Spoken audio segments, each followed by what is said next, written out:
What's up, everybody? Welcome back. And if you've been following us this week, you know that we're buying WNBA before the WNBA starts this Friday. Now, I'm a new collector of the WNBA. I'm a new fan, so I'm kind of learning as I go along.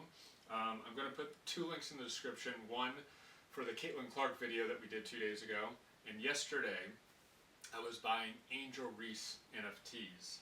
To give you a quick update on how that went, this of 99 Prism Orange, when I looked at the recent sales, it looked like it was around $7-8. It had been as much as 10 to 20 just a short time prior. So I put in an offer of $8 and that was accepted. And funny enough, when I purchased it for $8, I recently noticed that up here my inventory was 2. So I already own one. And I did buy a couple Angel Reese's. Those were the only WNBA cards I did purchase when this release came out a couple months ago. And so I scrolled all the way down thinking, how much did I buy this for? And here it is right here. On February 24th, I purchased this NFT for $16. And I just got another one for $8. So a lot of times I'll even do this where I purchase an NFT that I think is a great NFT. If it does find a moment where it drops down and I can purchase it again cheaper, kind of average that cost basis, I will do it. This time I did it completely unexpectedly. But random enough, I purchased a Angel Reese Mojo originally as well that I went over yesterday, where I purchased it for $60. After just 4 days, I was able to flip it for $200. I mean, that's a pretty good gain in just a matter of 4 days, even though I wasn't expecting to get rid of it before the season even started. So I had a net profit of $140. And so yesterday, looking at recent sales, you know, I thought you have that $100 sale recently, which is probably an outlier, probably just caught somebody the right time, you know, where they needed the money to maybe flip it to buy something else, or they just needed the cash, who knows. But prior to that, 275, 200, 150, 100, 100, 150, thinking the base floor is probably closer to 175, but I thought it would be really cool to be able to own the Mojo back before the season started for the $140 that I originally made on the NFT. So basically I could have the Mojo Angel Reese for free. As of now, no one's taken me up on the offer. So I guess right now it's just not going to happen. You know, I may revisit it a week from now, 2 weeks, 3 weeks, see how the season starts. See if I can get that again at 140, or maybe Angel Reese just starts kicking butt at the start of the season and it's a straight up trajectory. And, you know, I just missed out on that particular purchase, which is okay. But today we are going to be looking for some Cameron Brink NFTs. Like I've said before, I'm new to the sport, new to the WNBA hobby. So I'm just going down the rookies last year that seemed to bring a lot of energy into the sport, that made a lot of eyeballs watch it for the first time ever, led by Caitlin Clark. But there's a rookie class outside of Caitlin Clark with Angel Reese, Cameron Brink, Rickea Jackson, and it seems like the list goes on and on, that is similar to the quarterbacks in the NFL last year, that just seem to be bringing a new wave of energy into the sport. So I'm going to follow the draft class a little bit to kind of learn as I go. I also asked ChatGPT for some suggestions on who it thinks might have the best sophomore season, so I'm going to go into that probably towards the end of the week on Friday or Saturday. But Cameron Brink's the second draft pick of the draft. She did get hurt. She's part of the Los Angeles Sparks, who also had another top 5 pick last year in Rickea Jackson, which makes the overall team have a level of excitement that I'm really interested in. The parallel might be the San Antonio Spurs. They have a very young, exciting team. Just got a lottery pick at number 2 overall, which it's mind-blowing how young and how talented the Spurs are going to be next year. So that's going to be exciting to watch. I'll get into the NBA in a little bit more, probably more mid-June. So stay tuned for that. But today let's look at some Cameron Brink NFTs. So I don't know what to expect price-wise with these. Caitlin Clark, if you go back and watch that video, I bought a huge Caitlin Clark. I spent more money on the NFT than I've ever even spent on a sports card in general. It was kind of an impromptu buy, but I guess if you're going to have an impromptu buy, Caitlin Clark is a good one to have. Angel Reese, obviously a lot more manageable prices compared to Caitlin Clark. I feel like Caitlin Clark and Jaden Daniels are kind of in a class of their own right now. So outside of them, I think everything's a little more manageable. I don't know how the price of Cameron Brink will be in relation to Angel Reese. So let's take a look. Here's the base. I guess that's the true base rookie. I purchased the variation, this one, of Angel Reese yesterday. Had a floor price of $3. This Cameron Brink has a floor price of $5, so already almost double. There's a best offer of $4,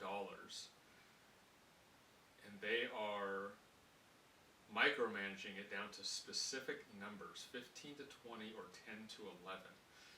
Okay, not sure what's going on there, but no one's biting on the $4. The floor price card of $5, and then there's a 6 and a 6. There's an 8. Then everything is pretty much above that. So, I mean, $5 isn't a bad price. I don't know putting out a $4 offer if that really makes sense, essentially, because if someone snatches up the 5, or as we've seen with yesterday's results, someone can actually take that 5 and make it 6, 7, or 8. So the $5 offer completely goes away. So let's just start off by doing a quick buy of 372. That's completely fine with me. I feel like that's already a low enough number for a rookie card that, and it's such a liquid market. The $5 that I'm spending on this, even if I sell it for $7, I don't have to repack it. I don't have to list it on eBay. I don't have to take it to the post office. So the cost of making just a couple bucks on this particular NFT is as easy as just clicking a couple buttons and listing it on the marketplace itself. So it changes the game of kind of monetizing smaller amounts like that, because you're not having the same output to actually make that $2. Like, if you list a card on eBay and you make $2 on it, I don't care who you are, you're losing money on that by the amount of time that you're spending to send that card out. And also, like I've said before, there's been 3 of these particular NFTs burned. So the total has gone from 372 down to a total supply of 369. And that's going to continue over time. So if anything else, this card is not going to increase in circulation. It's going to decrease. The scarcity is going to increase, and it's going to become more scarce. So $5, we're good. We're in. We've dipped our toe in the Cameron Brink NFT selections. Let's see. So we have a 167 purple, which is a beautiful NFT. It's asking $20. I just purchased a $5 one. This one's twice as scarce. I'd like to see it more at $10. I could probably put an offer in, but let's see what else we got first. These groovy cards, they're cool cards. They're pretty. I mean, it's out of 10. This one has a floor price of $350. I wouldn't be in the market for this particular card anyways. But like I've said before, it's going to be interesting how these subsets do that usually in the cardboard world aren't numbered. They don't really have scarcity. Only if the PSA grades make them scarce. But these bring scarcity along with it, because there's only going to be 49 of these NFTs minted. This is a cool card too. Again, I don't know too much about these subsets. There is still some sort of a coupling between the cardboard physical world and the NFTs. So if this particular varietal is popular in the physical cardboard world, you do see the prices increase more. I think over time though, since NFTs are so scarce, since every subset can be very scarce, I think you're going to start to see some of these take off more as an NFT rather than in the physical cardboard world, which is kind of cool because a lot of these subsets deserve it. They're very cool. I'm just not a fan of Select. Here's a Mojo True Cameron Brink rookie. Let's see what sales history is on this one. So the recent sales, there hasn't, since March, there hasn't been much action. I think that's probably why the price dipped. So after the beginning of March, where it seemed like quite a few were being sold, then someone had to hang on for over a month, and then a price was committed to sell for $100, and then after that, another month went by, and a price was committed for $88. So to me, that kind of signals that particular seller just needed to be a little more liquid. Maybe there was another set out, maybe there was another player out, that they felt if they took that money and put it somewhere else, they could flip it better, or maybe they just wanted out of the card. They thought it was going to go up higher or have a faster trajectory. It didn't, and so they got out of it. I would probably think that this base is, I think 125 would probably make sense. I don't think it's 88. 100 was testing the waters. 88 is really, I would think that has to be the floor on this rookie out of 25. Okay, so let's keep that in mind as we go along, to see if the variation Mojo has the same price point. Here's a Color Blast. Again, I love these NFTs. I think I like the physical version of the Color Blast a little more, but the way that background, that translucent, colorful background just shimmers is pretty cool. And I love the back of the card too. Just the bringing the color to the back. It's just a really awesome card. A floor price for $200 for an of 25 Color Blast rookie Cameron Brink is pretty good. Here's the black Obsidian Color Blast. Not as good as the white. I kind of just like the white clean canvas look with the Color Blast in the back. The floor price is $69, obviously a lot cheaper.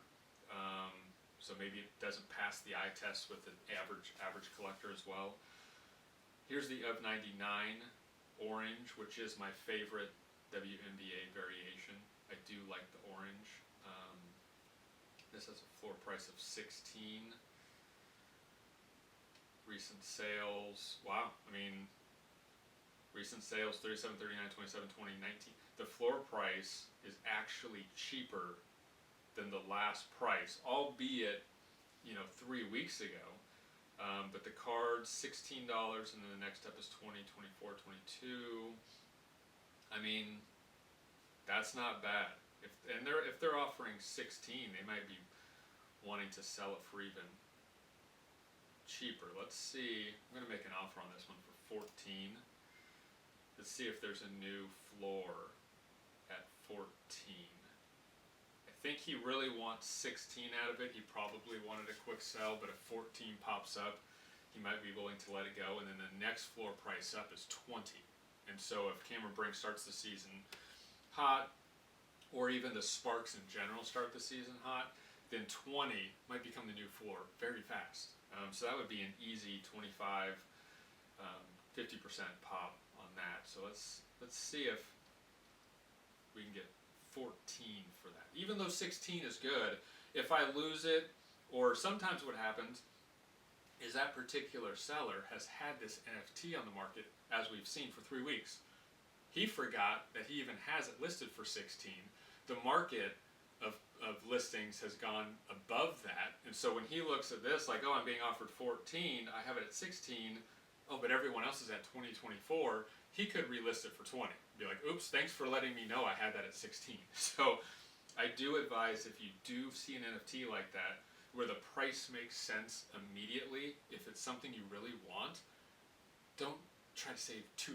Just get the NFT you want for a banger price, and then you have it in your collection, and you don't give the seller an opportunity to think, thank you for letting me know I underpriced my NFT. Now I'm going to price it appropriately, and you have to pay $5 more. So that's not what you want to do. Here's the Cherry Blossom. This is probably one of the most popular collections I've noticed. For all sports, specifically WNBA. This 148. Again, not a whole lot of action with this particular card. There's been 3 sales since it's been released. So I don't know where the floor is on this one. There's 20 cards, or 20 NFTs, with 3 sales. So, who knows? I mean, right now the floor is 225, but the highest previous sale was 148, and that was the first resale. So a lot of times, those can either be the bottom or the top. And so if you see things start to drop after that initial sale, that the NFT is trying to find what that floor is. And before the season, you can establish a floor, and then of course the player is going to dictate where that NFT goes once the season starts on Friday. That's a tough one. I'm not a huge fan of the teal or the green unless it's a color match. I don't like the checkerboard except for the Caitlin Clark NFT checkerboard that I saw, which I might go back to at the end of the week. That was such a good opportunity. I spent so much on that white sparkle Caitlin Clark that I was hesitant, or else I would have pulled the trigger immediately and bought that NFT. And I think it's even been lower down even more since. So if you're watching this and you want to get into the Caitlin Clark NFT, look at the checkerboard NFT. It's the best price you can get if you want to start a Caitlin Clark collection.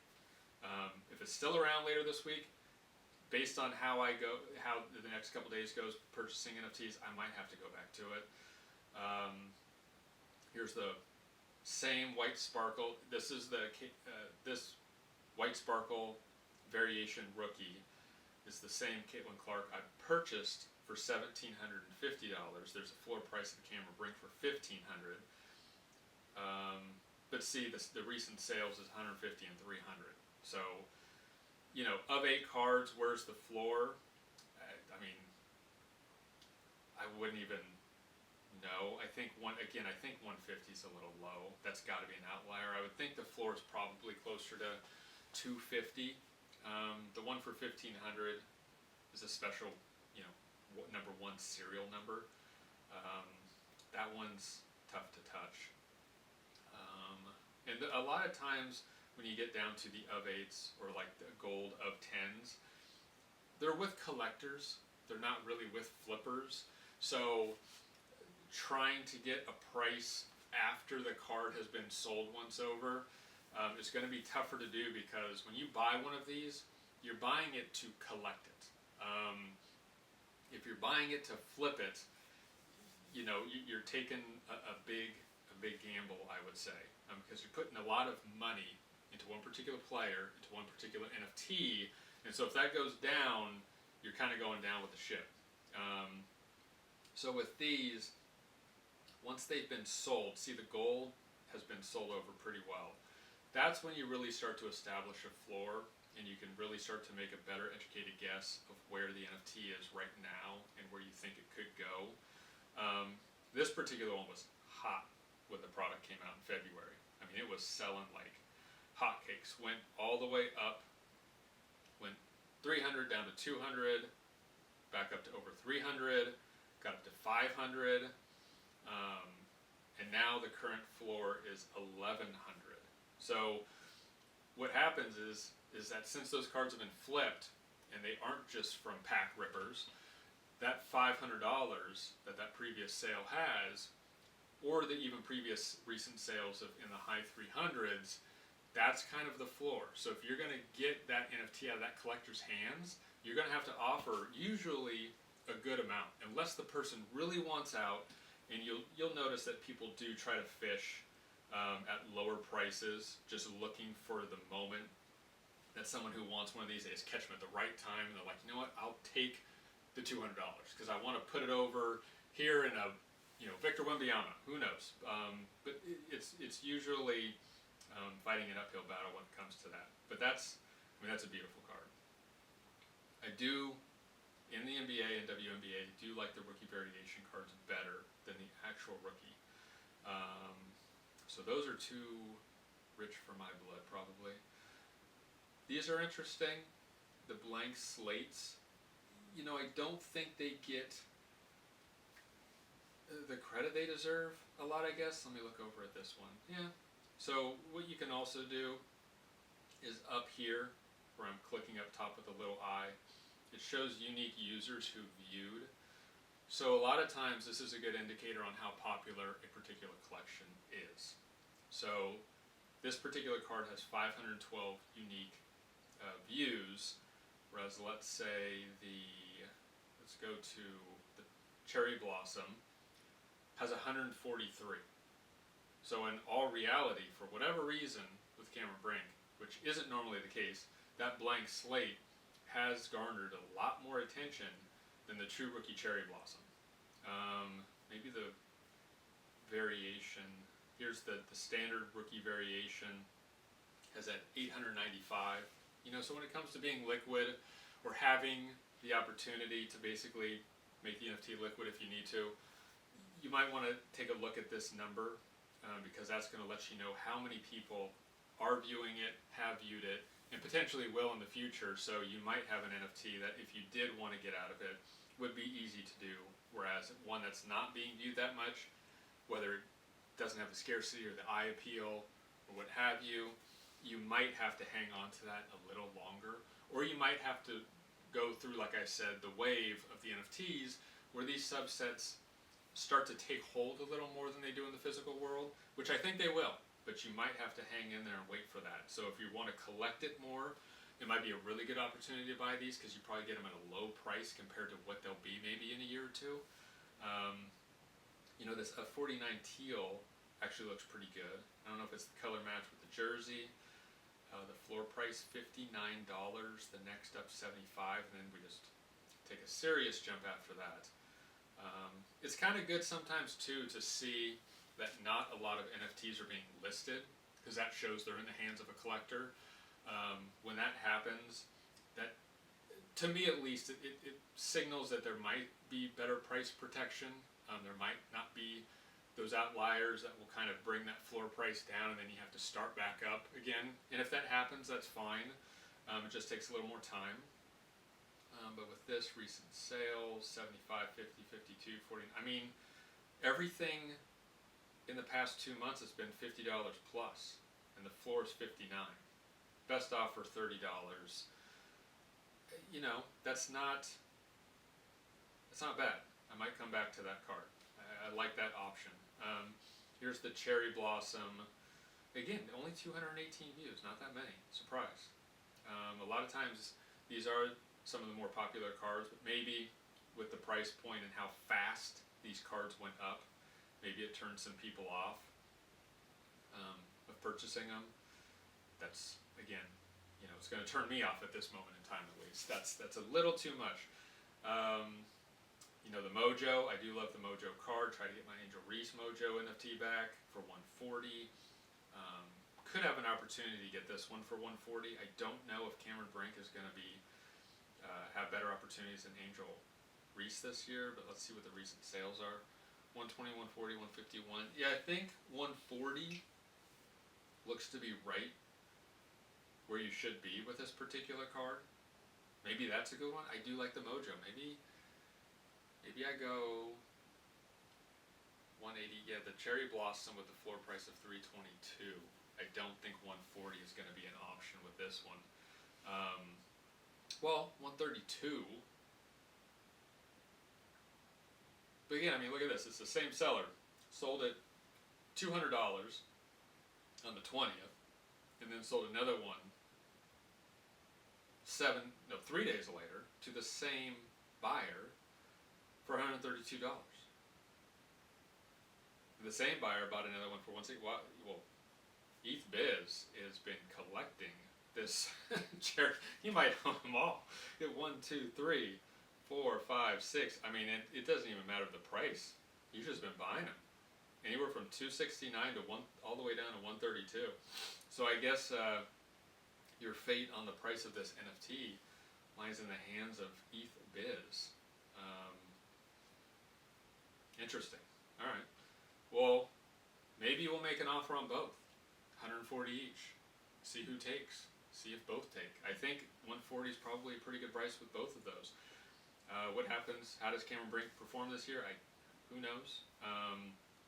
But I do like, again, that the team itself seems to be just a young, exciting team. I'm probably going to take a look at Rakia Jackson tomorrow if you want to tune in for that.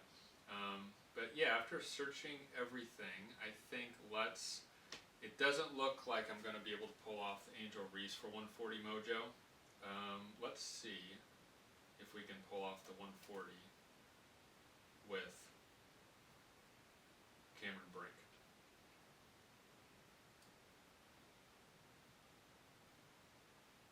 Alright, so we did that. And you know what? Let's do the same thing on the Cherry Blossom. Let's just see. Let's see if I can pull a Cherry Blossom NFT away from Vids. If nothing else. Let's just see. Or maybe I'll notice that Vids outbids me at like $141. Just keeping a monopoly on the Cherry Blossom variation Cameron Brink market. That's a possibility too. So let's confirm that. Alright. So we bought the base rookie, which I always think is a good thing to do. Just get involved in a particular player or a particular set. Dip your toe in the water, just get your feet wet, and then it kind of lets you kind of dabble into what after that makes sense for you as either a collector, flipper, whatever you're looking to do with the WNBA sets. And last things that I'm going to talk about is what the WNBA and this collection has meant to the Panini blockchain itself.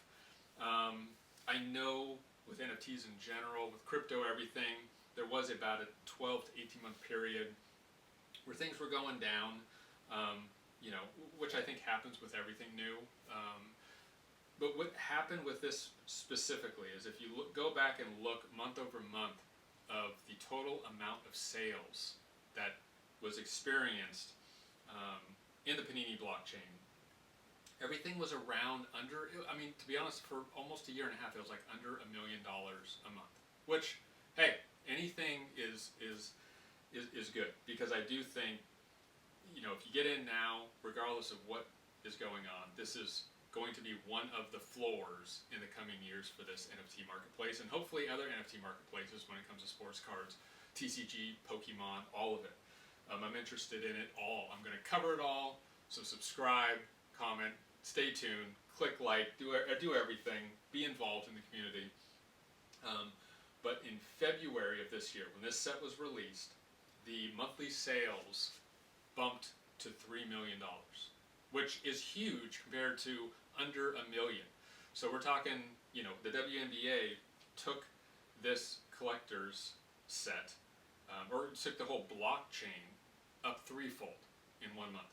The next month, once you started getting more packs ripped, more reselling, more flipping, more, going on in the hobby, and there was an NFL set, the Obsidian set, with the kabooms and some cool cards that we'll go over later as well. That was released the last week of March. But in March, it went from 3 million to 6.5 million in total sales. So in 2 months, it went up almost sevenfold, and it doubled month over month. That, I think, can be contributed mainly to WNBA. So if you're a hobbyist, if you're a collector, if you're a sports fan, there's something going on with that draft class of 2024. I know Caitlin Clark led the charge, but everybody else involved, there's something going on. I think you should get involved, and even with me not knowing much about it, but telling myself, there's something here I want to get tapped into, I want to see what's going on. I think it will probably serve you well, and I think just as an overall collector, it makes sense to do. So I appreciate you hanging in there for me, talking about Cameron Brink. Again, I'll link the description for the previous videos of Caitlin Clark and Angel Reese. We have 2 more to do before the WNBA starts, so if you haven't, please subscribe, please like, and follow us for the next 2 videos to see what's happening. Maybe you're learning something, maybe I'm looking like an idiot. Either way, I'm glad you tuned in. Have a great day.